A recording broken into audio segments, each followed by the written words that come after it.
what's up, everyone? Welcome back to Beyond the Bar podcast with your host, Anissa Tova. And in today's episode, will be a little different because it's a football time, right? We've got Matthew Coller here. He's the guy who's been redefining sports journalism, literally. He's not just any reporter, he's a master storyteller who's brought the Minnesota Vikings saga to life. Yes. From Purple Daily to Purple Insider, he's got the inside scoop on the Vikings. I think 365 days a year. But today we're getting to know the real Matthew beyond the stats, beyond the games. So, Matthew, welcome to the show. Thanks for having me. That's a very kind intro. Maybe don't consider myself as redefining football journalism, but I have a lot of fun doing it. And it shows. So, no pun intended, kick us off here. So, I'm curious, how did you turn your passion for sports into storytelling career, which is so fabulous? When I was growing up, I was just all about sports. My dad is a huge sports fan. And so, even from the time that I was extremely young, we were sitting around the TV watching sports, talking about it. And it's funny because we're recording this not too long after the Buffalo Bills missed a field goal to lose a playoff game. And my earliest memory is of sports sitting with my parents in our living room watching the Bills lose a Super Bowl as their kicker missed the field goal. And and yeah, you would think maybe I would have quit watching Oh, sports man. after that, but I played sports growing up. I played baseball in high school, but always in the backyard, shooting hoops, playing sports with my friends, playing backyard football, all that. And when it came time to kind of pick a career, what am I going to go into in college? I thought maybe sports management would be a good way to go, that I'd like to be inside the game.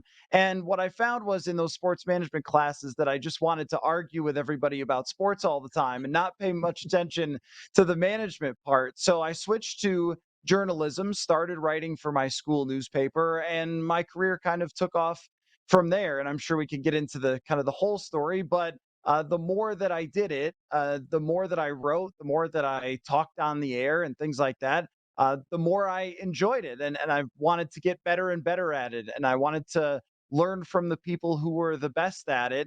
And I mean, more than anything, I just wanted to make my entire career about the thing that I liked the most, which was sports. And I think a lot of people want to do that. And I've been lucky enough to have a lot of things go my way, put a lot of work into it, and have it work out to be a Vikings reporter.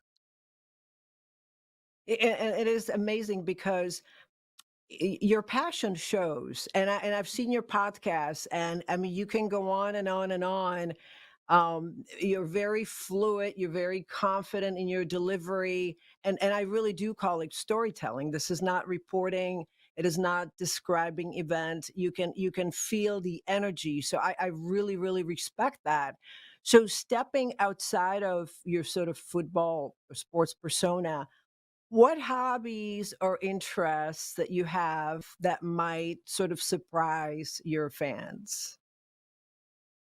Yeah, so I think at least some of the podcast listeners, and I know your husband is a fan, that they would recognize that the introduction to my show is a guitar riff that kind of plays on a loop, and then come in like every podcast in the world has. But most of the podcast hosts didn't write and perform that, which I did.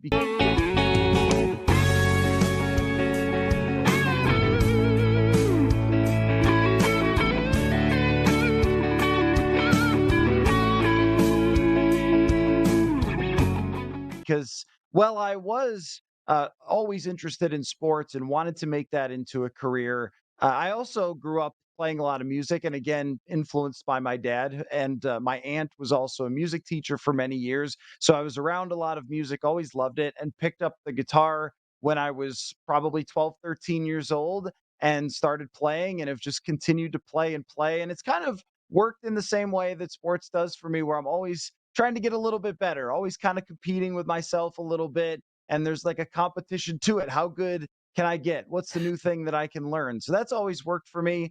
I'm a big fan of chess. Anybody who watched the Queen's Gambit would kind of understand the chess world, and I played chess in high school and things like that. So there are other things to my life outside of just football, but it's probably mostly football, actually.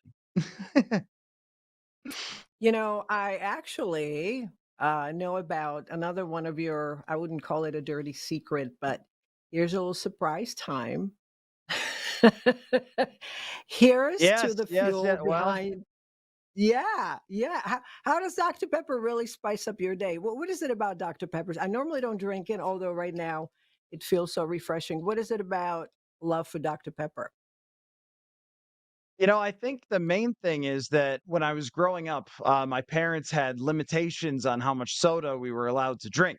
And so when I went to college, I Mm. was like, I'm away from home now. And this tells you a lot about me. This is how much of a rebel I am. Not at all.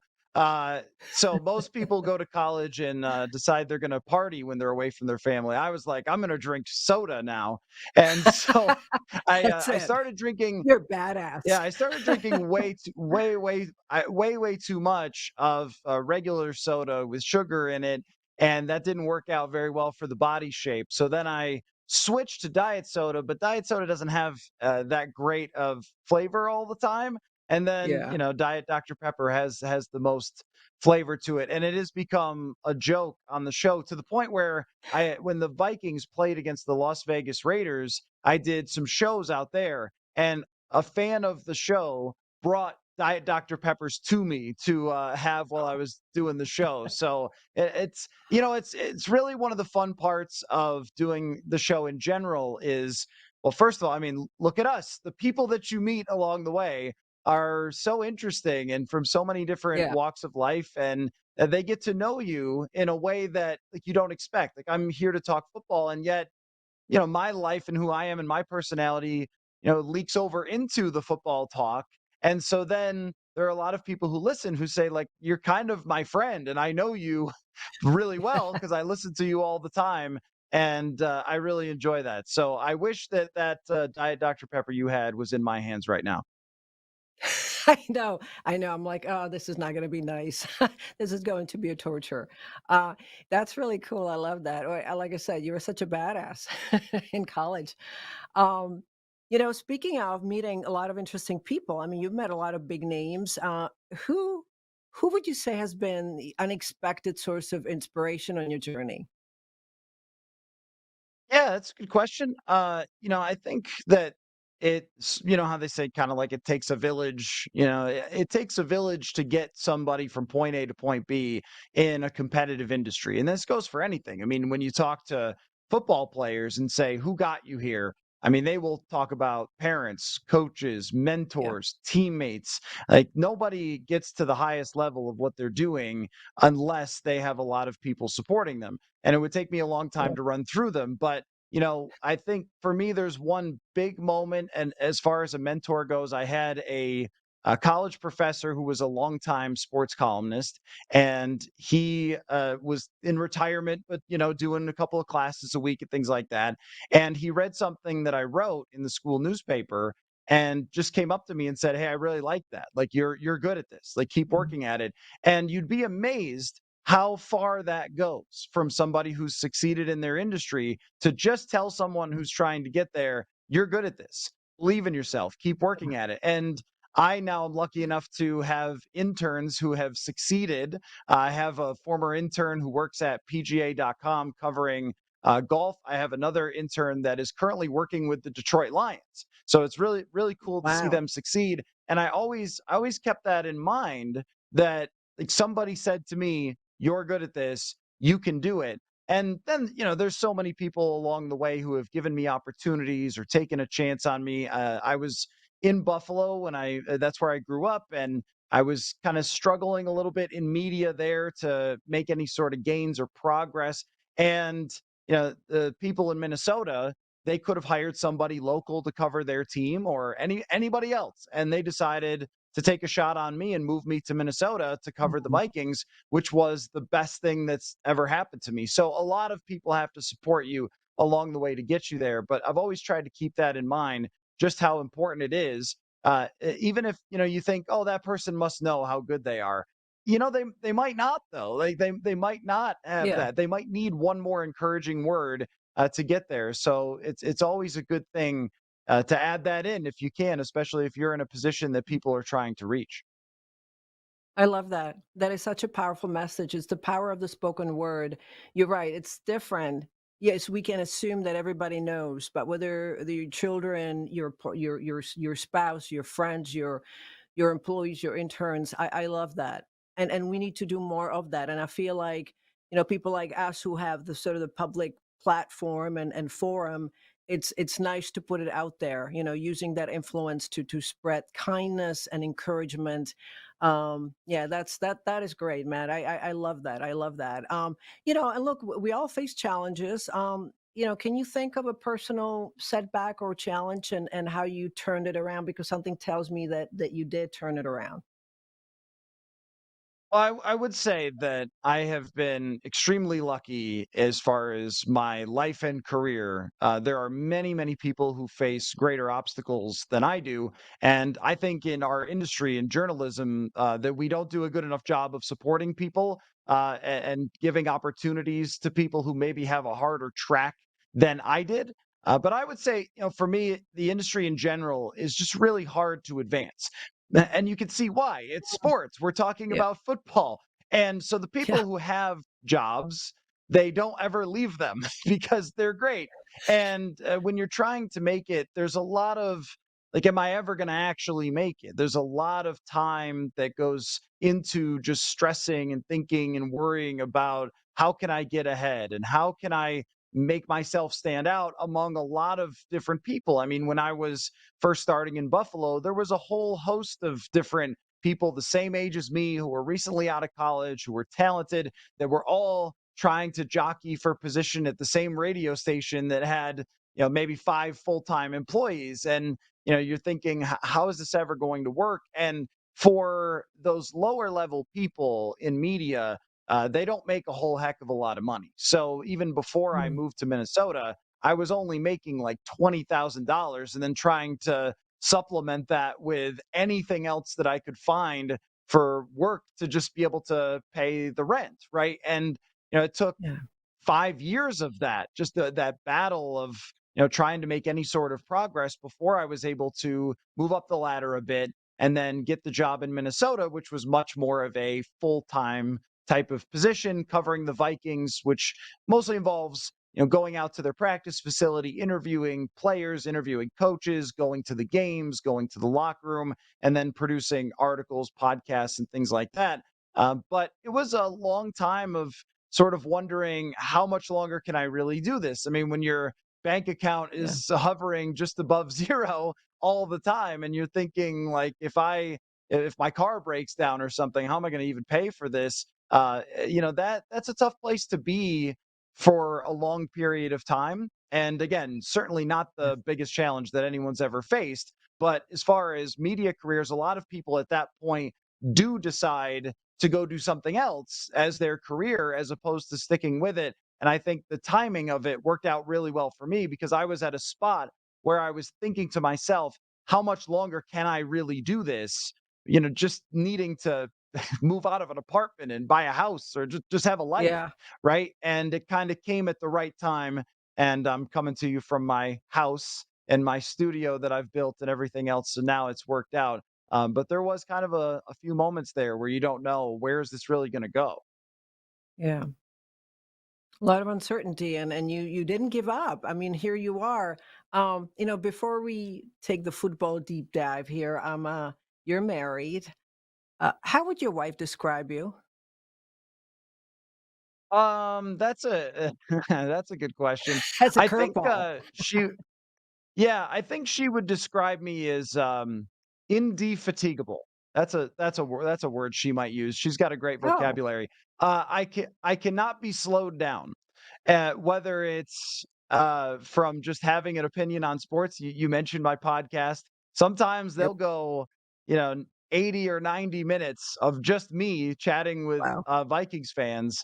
But then after that, I'll go pick up my guitar. And then after that, I'll sit down and start writing. And I wrote I'm sure we'll get into it, but I wrote a book while still covering the team, and I just don't do very well with boredom. I kind of always have to be doing something. And I, she would tell you that I also never stop talking, which probably drives her insane often. But I guess she's been able to tolerate it all these years. And I think that that's been really the key too, is Mm, to succeed in pretty much any industry. Oftentimes, there's only a handful of people who are so talented that they can just work, halfway on something yeah. and then still succeed. Most people are not like that. And I remember reading an article by a writer named Chris Jones, who I really, really like. And he was talking about how the magic of what most successful people do is just the amount of time that they put into it.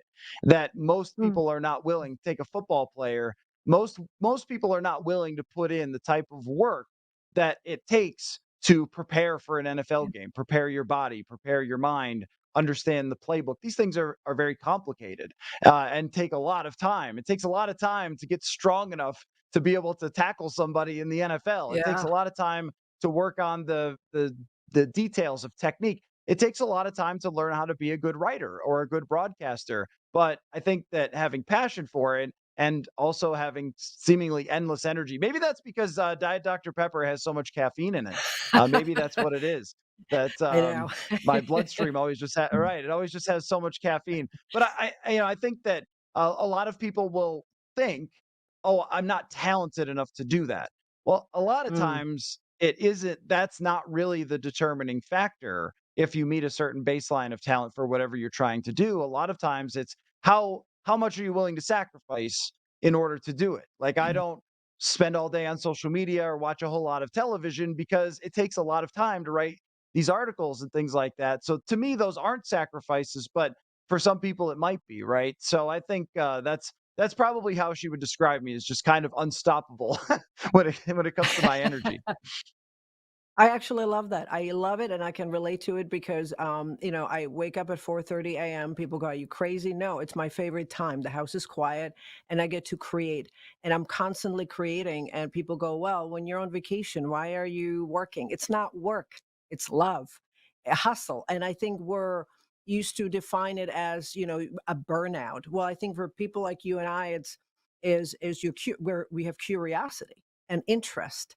And Yeah, no, that's really awesome. Talking about your podcast, Purple Daily, it's a massive hit, but there's so much that goes into creating it and just moving forward with it. What advice would you give to starting podcasters? Yeah, I would say probably just jump right in. I mean that you can learn so much by just going to YouTube and typing in how do I whatever. And, Yeah, maybe in years past, and I wish I had it many years ago to learn how to do certain things myself, especially things with, playing my instrument. Like I've gotten so much better because I can learn from great guitar players instantly on YouTube.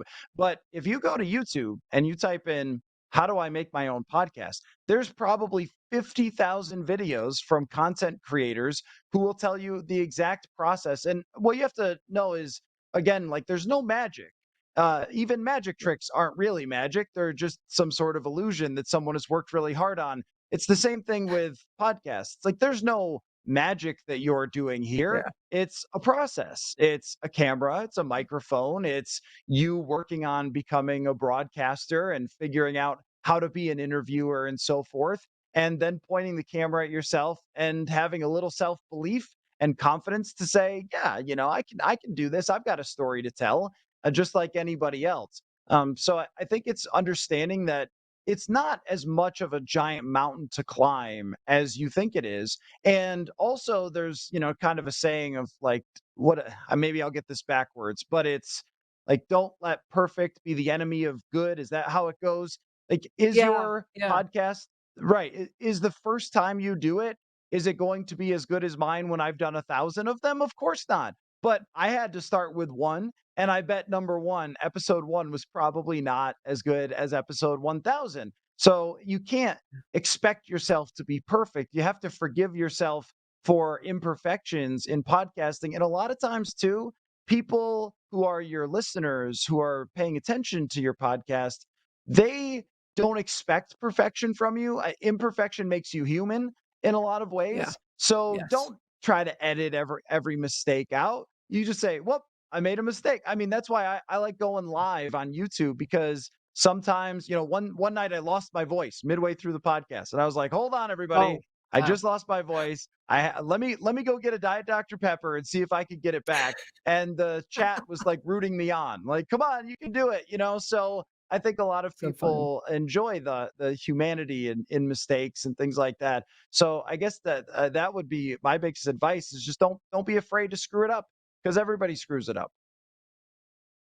Love it, love it, love it. Yeah, just make it be all natural. And I mean, technology's there. You're right. I mean, you Google it, you go on YouTube, everything is there. I think the toughest part for people is to get going, taking the first step, afraid that they will be judged or not liked. And so I think what I have learned, and make it about, do not make it about you. If you are having an interview and you're chatting with somebody, it's like having a conversation. And so just basically get going. Talking about technology, where do you see future of sports journalism and digital media sort of converging, in the next, I don't know, decade? I think what we're seeing is, very sadly and unfortunately, that a lot of companies have done a very poor job of running media entities. And we just see this from Sports Illustrated, that's struggling right now and had to lay off people. The LA Times ended up laying off a lot of people. And whether they actually needed to or not is not really the point. It's the reality of Yeah. what we're dealing with. And from my own personal story, I was working in radio in Minnesota, and I got laid off when they decided to shut down our radio station during COVID. Remember when there was no sports for a really long time, Mm, and they just laid a bunch of yeah. us off. And out of total necessity, I never would have thought of it otherwise. I just decided to start Purple Insider. I decided to start it as a newsletter at first, and then bring my radio show over to a podcast. And when people started to support it, I realized, well, I actually had a lot of people who were following me along and want to continue Wow. listening to the show. And I think that that's where journalism is going to exist more, is in individuals. And so instead of, well, I'm a reader of this newspaper or this website, I'm a reader of Matthew's work. I'm a reader of, and Mm, if you go to any newsletter service, but I use Substack for mine. If you go to Substack and you type in whatever it is you like, guitars, I also play chess. You'll find individuals who have started newsletters, websites that are now making them very professional. And I think that mm, a long time ago, we thought of like bloggers as these weird people who were, I say yeah. this as a person in my basement right now, but people in their basement, and, they don't know what they're doing and whatever. But what we've Right. seen is that so many trained journalists have either been laid off, or that there's students who go to college and this is what they do out of college and make careers out of.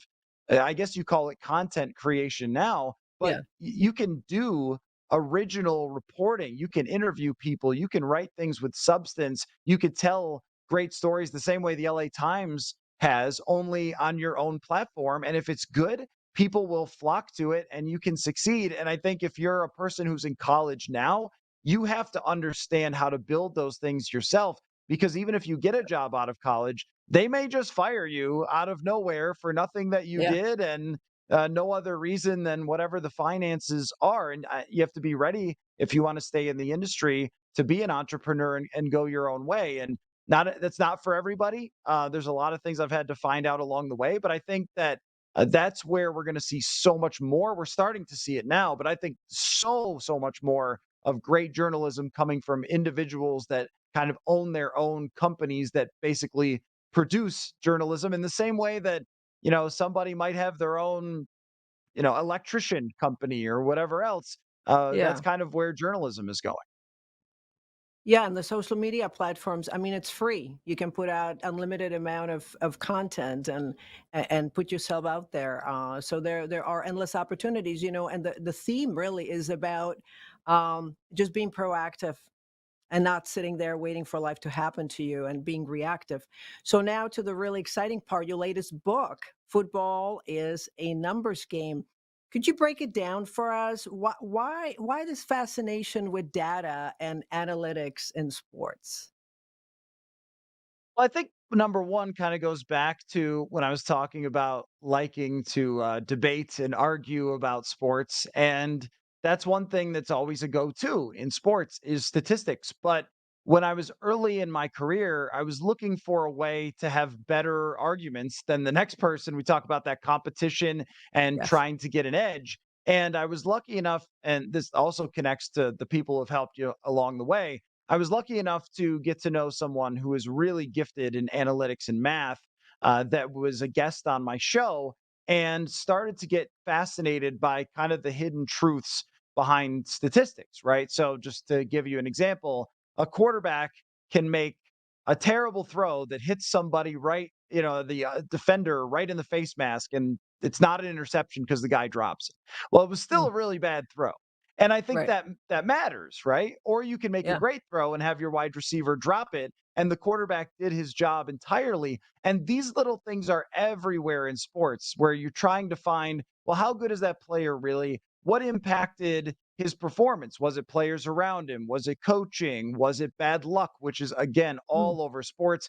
They have a joke in football like it's a funny shaped ball, and sometimes it bounces weird and whoever gets the bounces or the referee's flags or whatever ends up succeeding. So, how can we cut through that? How can we understand these games better? So, I really became fascinated with that. And then in 2021, I was kind of like gotten settled with Purple Insider and was looking for a little bit more of like a side project, something to work on. And I thought this has always been a real passion of mine is applying the data to sports. It's really helped me get a bit of an edge in sports journalism. So there has to be a story out there to tell. And I discovered a guy named Neil Hornsby, who was a football fan in England that started his own website just tracking data where he would watch games and then gather them.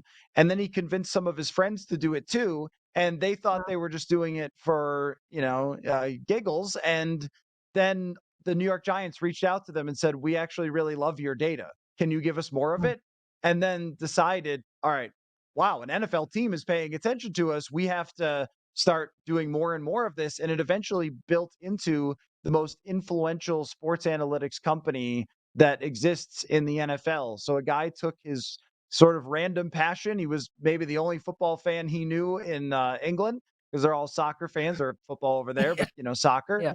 And Right. so I learned of this story and wanted to tell it and got a really incredible look inside of how much the NFL is really using data.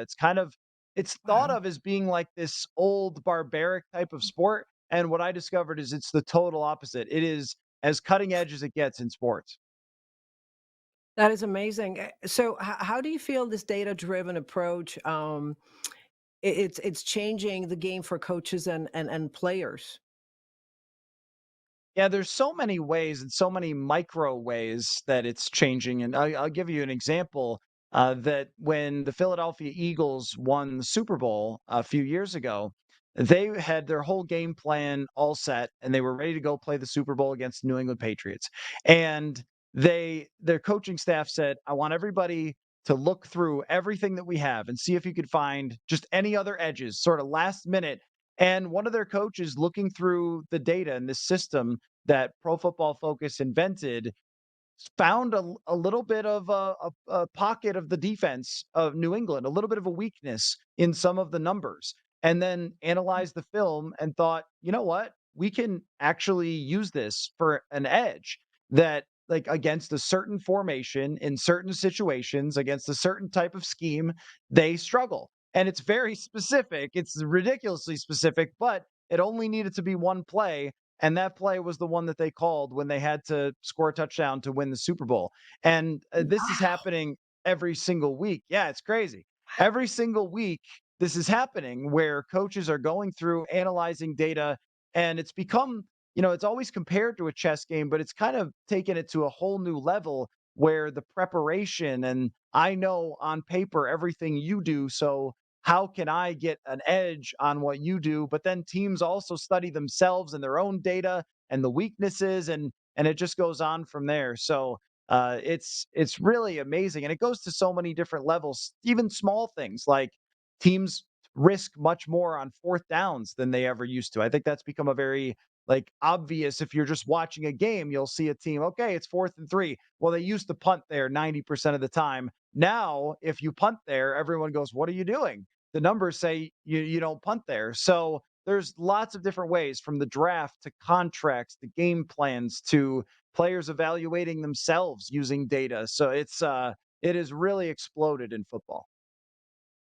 That is so fascinating because we're on the hot topic is AI. So imagine taking this data and basically having this engine that's able to gather data, that basically automates it and spits it out, and it's and distributes it. I mean, it could be applied in so many aspects of life. Wow.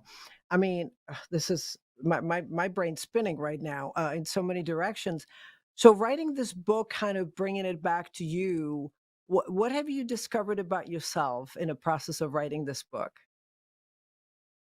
I think, well, one is nobody tells you how long it takes to write a book. So you start out with an idea and you get going, and the initial round of interviews, and you're like, this is great. I'm rolling along. And then you look up, and my word count for the book with the publishing company was 75,000 words. You look up and you're at 25,000. You go, uh-oh, there's a lot more work I got to put into this in order to power through. And I think that sort of speaks to what I was saying about, my energy and kind of drive to not ever Yeah. be bored. But there were a lot of times during the book where I was kind of thinking, how am I going to get through this? And I guess I would compare to running a marathon is writing a book. Like, if you probably start out the marathon, you feel great. It's a nice day. You're running fast. Yeah, I'm ready to go. And then the middle is, I imagine, pretty excruciating. Now, I would never do that, run a marathon, but it's got to be brutal when you're 10 miles in or something and thinking my body's going to shut down. And then people talk about getting that second wind and powering Yeah. through the end, and what it must feel like to cross the line there and finish a marathon.